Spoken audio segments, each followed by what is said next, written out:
গরম গরম ভাতের সাথে এইরকম যদি একটু বাটার রেসিপি পাওয়া যায় তাহলে কিন্তু আমার এক থালা ভাত এক নিমিষেই শেষ হয়ে যায়। নমস্কার বন্ধুরা, কেমন আছেন আপনারা সবাই? মায়ের রান্না অ্যান্ড ব্লগ চ্যানেলের নতুন একটি ব্লগে আপনাদের সবাইকে জানাই অনেক স্বাগত। আমার আজকের রেসিপি খারকোল পাতা বাটা, কিংবা এই খারকোল পাতাকে অনেকে ঘ্যাটকোলও বলে থাকেন। তো আজকে সেই রেসিপি করে দেখাবো।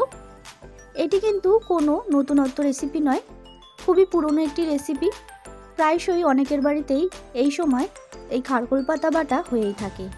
আমি কিভাবে করি সেটাই আজকে আপনাদের সাথে শেয়ার করব। তো চলুন দেখে নেওয়া যাক রেসিপিটা।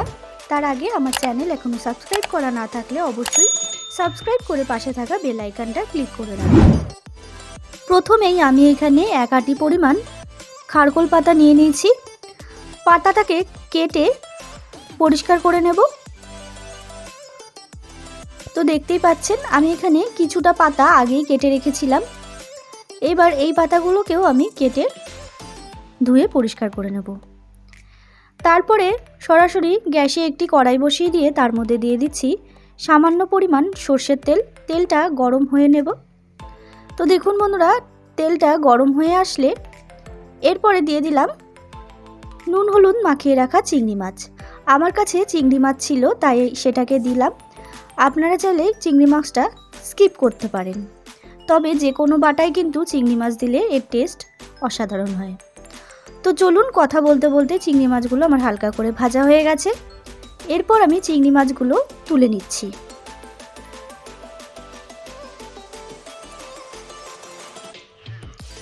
তারপরে ওই চিংড়ি মাছ ভাজা তেলের মধ্যেই আমি দিয়ে দিচ্ছি গোটা কয়েক রসুন।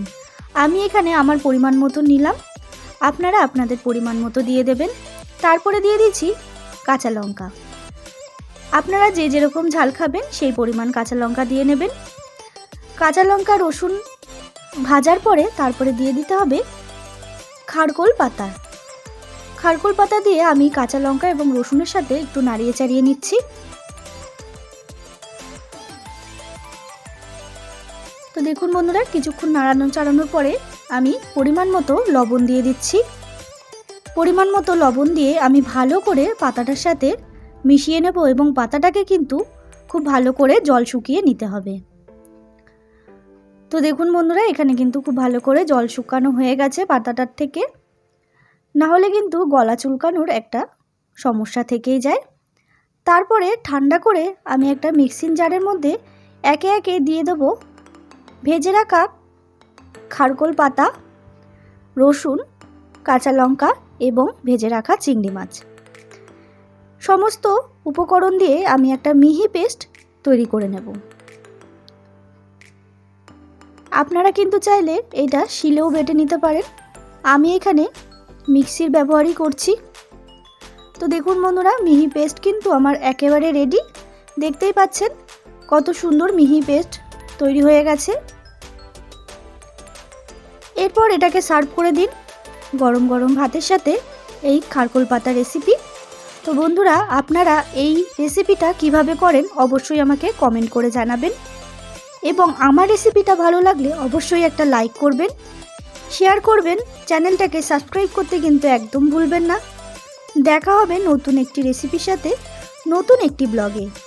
ততক্ষণের জন্য ভালো থাকবেন, সুস্থ থাকবেন এবং নিজের শরীরের খেয়াল রাখবেন।